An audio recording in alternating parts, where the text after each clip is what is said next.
Good evening. This is Glenn Ford.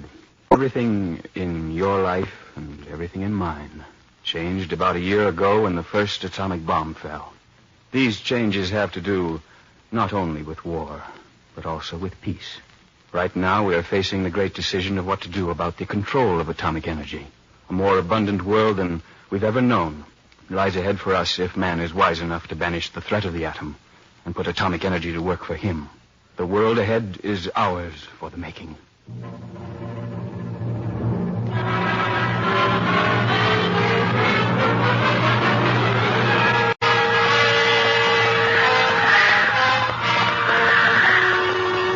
Fifth Horseman.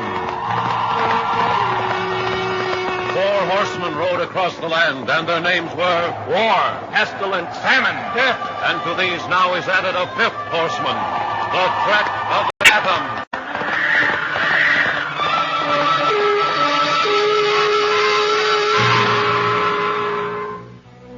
The National Broadcasting Company and its affiliated independent stations present The Fifth Horseman, written and produced by Arnold Marquis. Here is the plain truth about the awesome danger and the great promise of atomic energy, and the choice which faces mankind. Starring Glenn Ford, this is the third in the series titled Promise.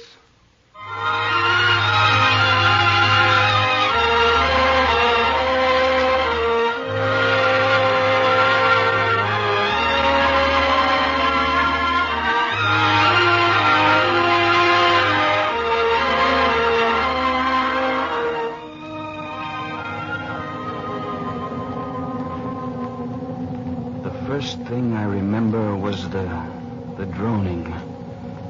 A sort of high-frequency hum. I stirred in my seat. Tried to figure out what it was. It was like a strange presence needling my consciousness. Slowly, I opened my eyes. 70 or 80 men and women were sitting around in what seemed to be a long aluminum and plastics living room. A dozen or more were dancing to the music that seemed to come from nowhere.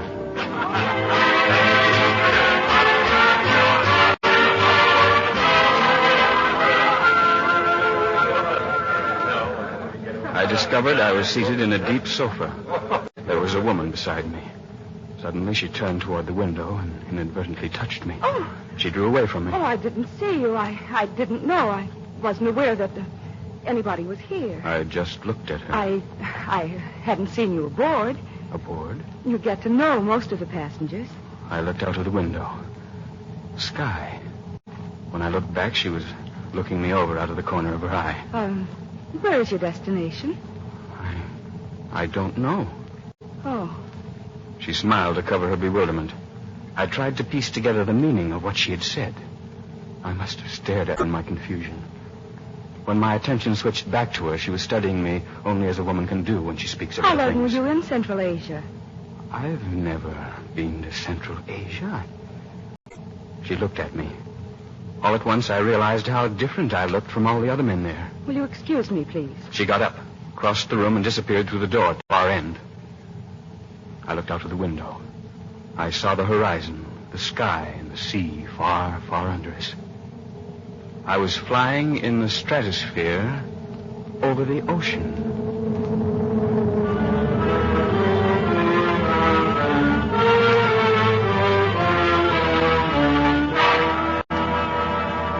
How did I get there? Where had I come from? Where was I going? The questions tumbled over each other and was lost in the swirling vortex of my mind. I'm in a plane, that's sure. Must be a giant. And something tells me that there's another deck below this. Sleeping quarters, probably. This plane must carry 400 passengers. Oh, no. No, there isn't a plane that big on Earth. How did I get here? Let's see now. There's the sun. We must be traveling eastward. What did that woman say? Central Asia? Then that must be the Pacific down there.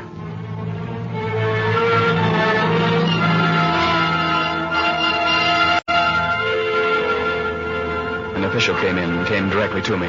If you don't mind, sir, would you let me have your name? I told him. He thumbed through some papers. Your name doesn't seem to be on the passenger list, sir. I didn't know what to say. You must have boarded in Central Asia. I've never been in Central Asia. This is a non-stop flight from Central Asia to Samoda. Is it? Would you mind coming with me, sir?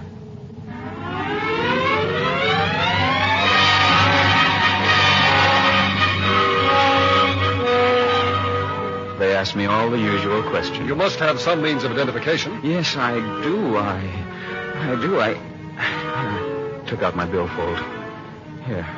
Here's my driver's license. Yeah, thank you. I just got it last week. Strange-looking thing. Why, this was issued July 10th, 1946. That's what I say. This is 2050. What? This is the year 2050. That license was issued 104 years ago.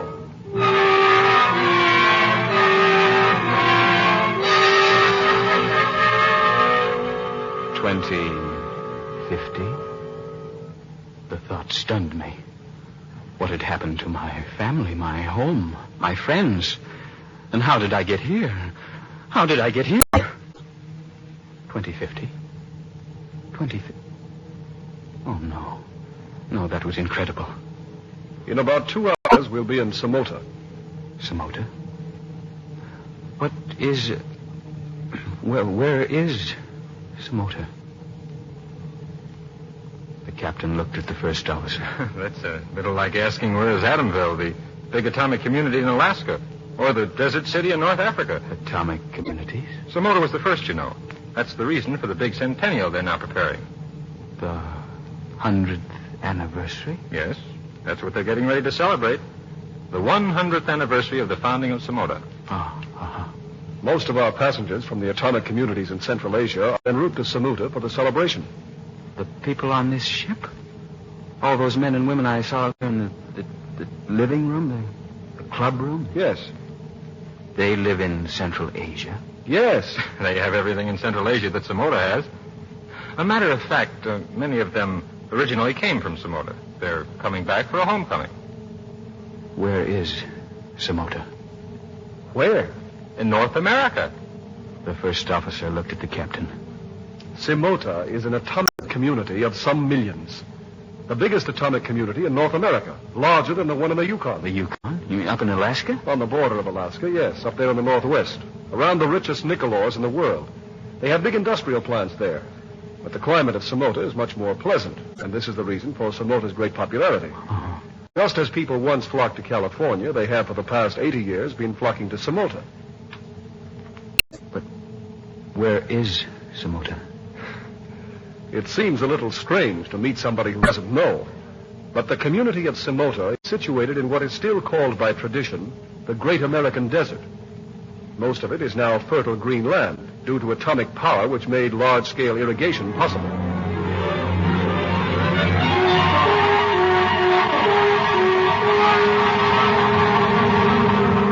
They took me to a comfortable library in the deck below. A dozen or so passengers were sitting there reading. They looked at me quizzically. I looked out of the window at the horizon and the great expanse of the Pacific. I looked at the books on the shelves, read the titles. Atomic propulsion, nuclear fission and power, radiation therapy, the new tradition, to the moon in an atomic rocket ship. Oh? The age of space travel. There was not one about war. Not one title mentioned atomic bombs. I sat down and tried to think.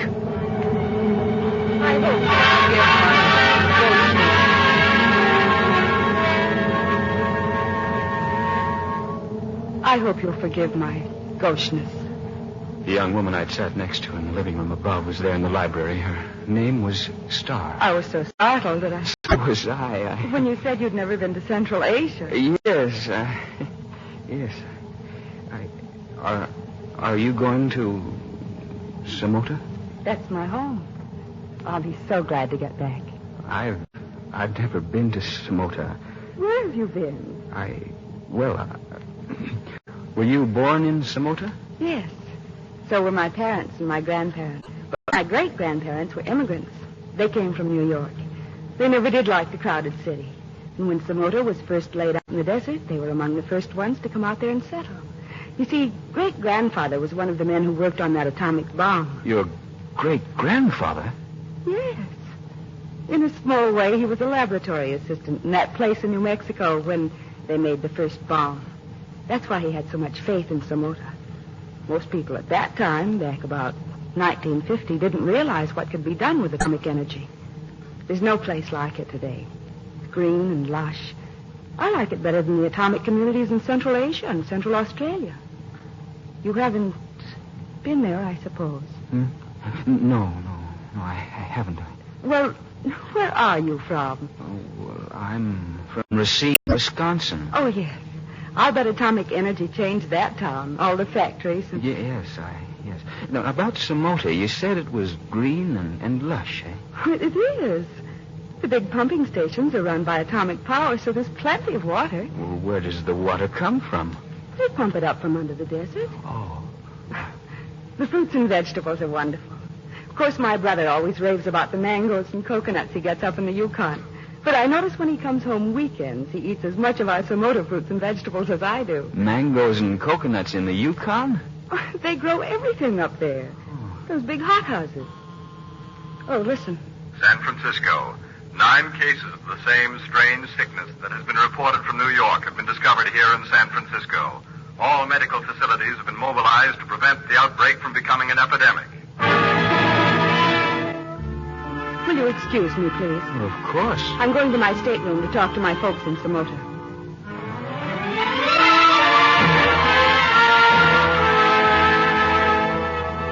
Everyone left the library. I stood there uncertainly for a minute. Then I sat down and looked out of the window. There was the coastline. The speed we crossed that coastline gave me the first inkling of how fast we were traveling. We were over the mountains, and there was the desert. And there was Samota. The biggest community I'd ever seen in my life. My heart pounded with excitement as we came down to a landing.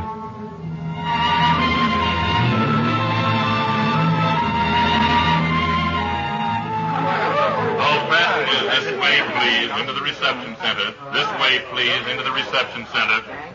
I hope you'll come and see us. Oh, yes. Radio me anytime. Here's my number. She was gone. The guards were waiting to take me to the Office of Science Administration. The captain went along. I wondered about that sickness in New York and San Francisco. What kind of a disease is it, Captain? No one seems to know. The highways were freeways, 12 lanes wide and one-way traffic. The trees, the shrubbery, the grass, everything was green and lush. The air was clear. That's because there's no soot or smoke here. I was going to say, All our power and heat here are created by atomic energy. You don't use coal at all? Oh, no. No coal and no fuel oil. And practically all our automobiles are run on light storage batteries charged from atomic power supply lines. In the rest of the country, there are still many old-fashioned gasoline buggies around, but we're about to pass an ordinance prohibiting them from entering Samota. Oh, you see that important-looking building over there? Oh, well, with the great park around it, eh? Yes, that's our Central Atomic Power Station. That? It supplies all the power for Samota, 10 million kilowatts. It would never have been possible to create an industrial community like Samota if we'd had to haul 1 million carloads of coal from thousands of miles away. I tried to imagine the immensity of atomic energy, but my mind trailed out in vague bewilderment. You see, 1 pound of uranium or plutonium gives the same amount of energy as 1,500 tons of coal. I said yes, but I couldn't quite comprehend. We sped down the broad freeway into the heart of Samota. The gleaming, spacious houses, the plastic-paved streets, the broad, shady parkways. Everything told me that this was a different world, a different time. We drew up to a spacious hospital building.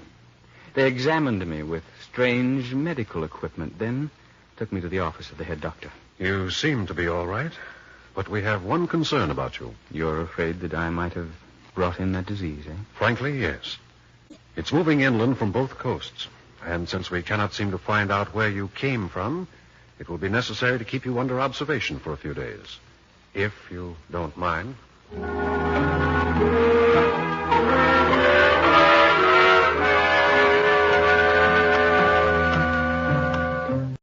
They put me up in comfortable quarters with a solar patio, an excellent bath, swimming pool. For the next few days, I spent most of my time watching the television screens. I saw what was going on all over the world. Peace and plenty seemed to have settled everywhere. The new atomic cities in North Africa, Central Australia, Central Asia, Alaska, and Iceland, and on previously barren Pacific islands, had become centers of a new civilization. There was a great feeling of community between the citizens of these atomic communities all over the world, and it helped to bring the nations of the world close together. And then I saw New York. That's what shocked me most. What had happened to New York? The scientist dropped in frequently to talk to me. This industrial development of Samota and other atomic cities would not have been possible if fuel oil or coal had to be brought in, or electric power lines carried far overland. Oh, then coal is no longer transported around the country? Only on short hauls. Nowadays, coal is used for better purposes. To make gasoline and lubricating oils and plastics and medicines and thousands of other things we cannot make from uranium. Coal is too precious to burn.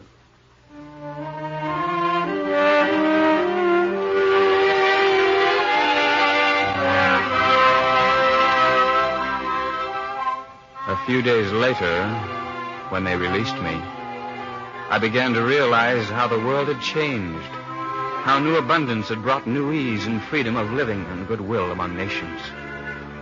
Yes, I'll come over and pick you up. I talked to Star by radio from my quarters. I'll be there in 15 minutes.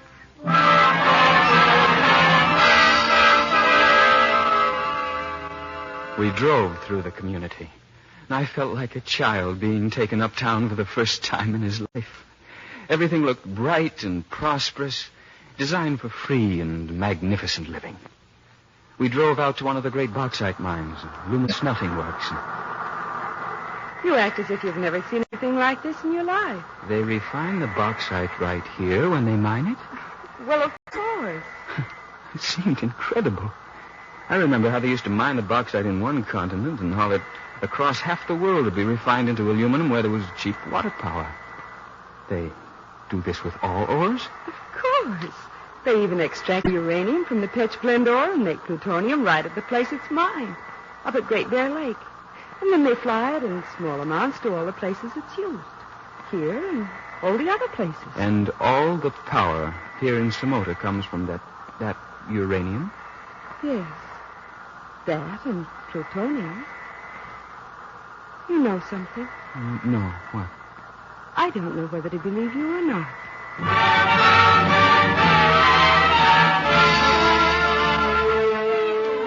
I learned that the war and the water under Samota had been traced by radioactivity. They designated the site for the community right over a subterranean lake. The engineers had sunk the wells with atomic energy, and for 100 years now had been pumping the water with atomic energy. The water had irrigated the desert and made the community.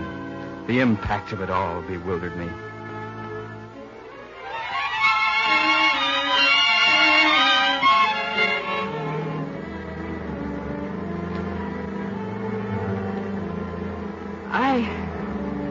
I think I'm becoming ill. I looked at Star. She was white. My head aches. It suddenly occurred to me she was really the only person in this new world that I knew personally. The only one who had any interest in me. She stopped the car. You drive. Get me to the clinic, please.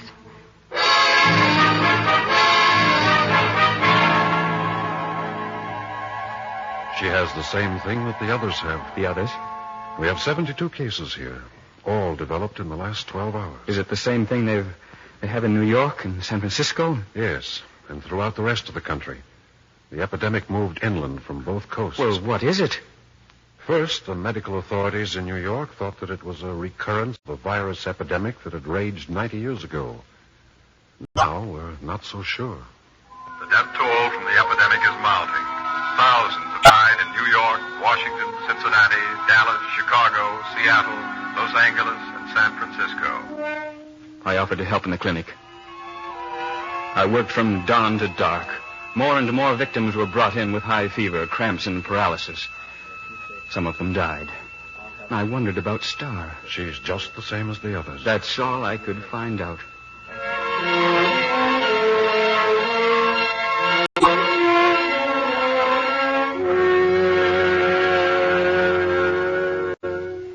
They were working with hundreds of different radioactive elements and compounds in the hospitals at Samota, all made radioactive by atomic energy. With these radioactive preparations, they'd traced down the causes and found cures for many diseases.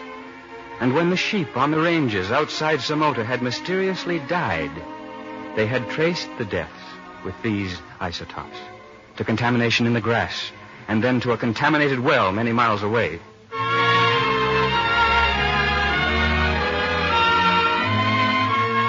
We think we have isolated the virus that caused this disease. The scientist held up a small vial with a tiny bit of what looked like glycerin in the bottom. Now we're going to identify this virus and prepare an antibody for it. With the help of radioactive isotope analysis, we have developed an identification system for proteins, and virus is a kind of a protein, much as police experts identify fingerprints. They sent the virus for identification to the Central Protein Identification Laboratory in Cambridge, in England. They submitted it to different tests in which radioactive tracers played an important role. We tried out various keys to see which ones fitted the locks. That's how he described it to me. Now the virus is back from England with the identification card showing the pattern of its structure. Now we can order from the Central Antibody Laboratory at Rio the antibody to fit this particular virus. Star was growing weaker and weaker. 3 days later, a plane brought the antivirus compound from Rio. We have not yet found an animal which could be infected with this new virus. Dogs and guinea pigs and rabbits all did not respond to it. So we have no other way but to try it out directly on humans. I want them to try it out on me. No, Star. No, let them try it out on somebody stronger. Give yourself a chance. I want them to try it out on me. Tell the doctor I'm ready. They tried it on her. She has a very high fever and delirium. I watched by her side all that day and that night.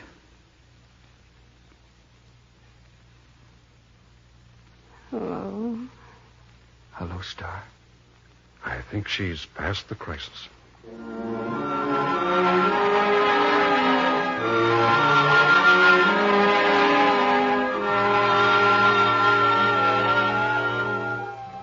What they learned that day at Samota went out to medical centers all over North America and all the world. The great research centers in Europe, Asia, Africa, Australia, Greenland, Antarctica.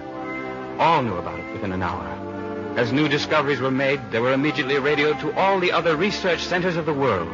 Soon reports of the results of the new treatment began coming in. San Francisco, the epidemic is slackening off here. Fewer new cases have been reported in New York, the death toll from the epidemic has dropped off perceptibly here, and indications are now... Chicago.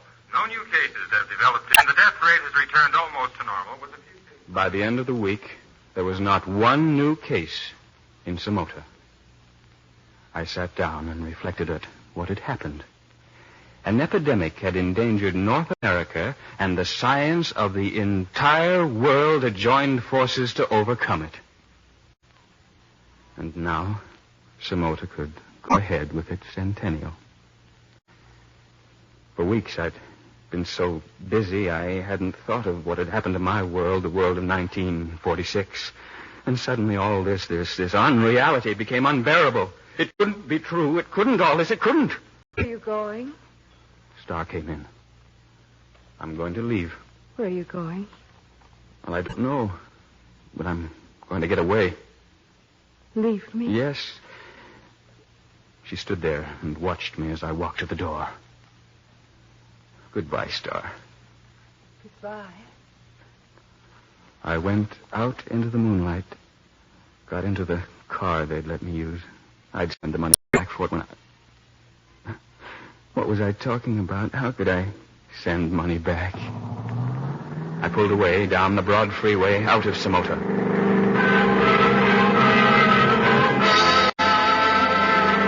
I drove all that night, faster than I'd ever driven in my life. All the things that had happened since I wakened on that plane raced through my mind and kept time with the speeding motor.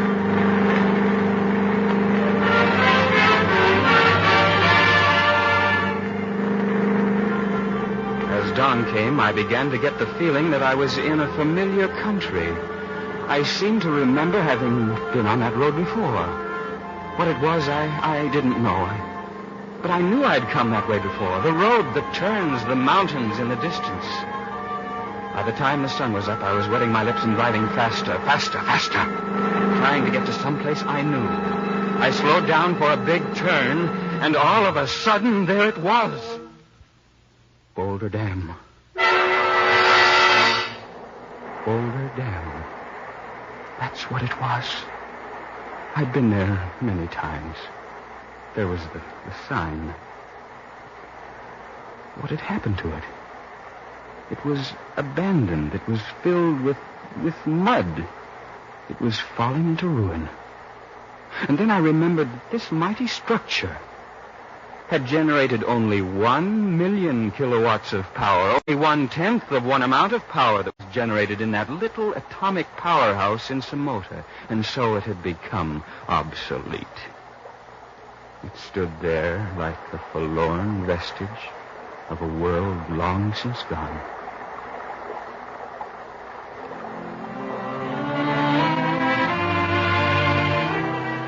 Then this really was the year 2050.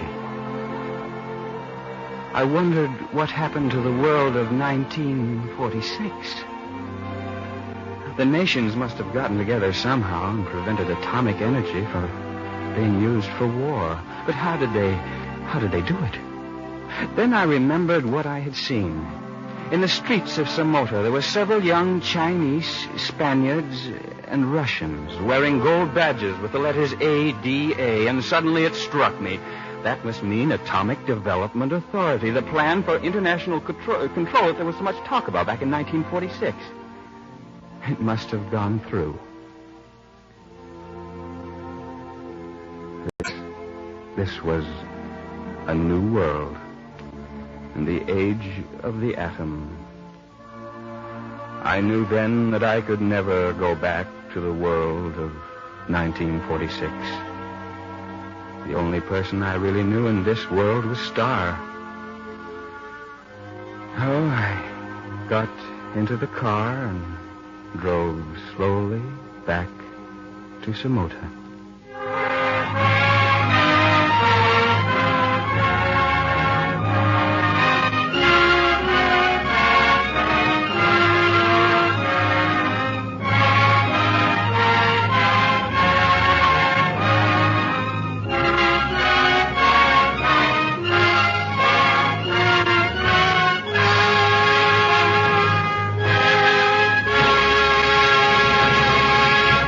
Ladies and gentlemen, you have just heard Glenn Ford in the third program in NBC's new series, The Fifth Horseman, written and directed by Arnold Marquis. The plain truth about atomic energy and the hour of decision which faces mankind. Next week at this same time, over most of these stations, the National Broadcasting Company will present the fourth program in this series titled Crisis, a story of the 11th hour in man's fight for survival. Glenn Ford appeared tonight through the courtesy of Columbia Pictures and is currently to be seen opposite Rita Hayworth in Gilda, and will be starred in the forthcoming picture Gallant Journey. The original music for tonight's program was composed and conducted by Thomas Peluso. The Fifth Horseman came to you from Hollywood. This is NBC, the National Broadcasting Company.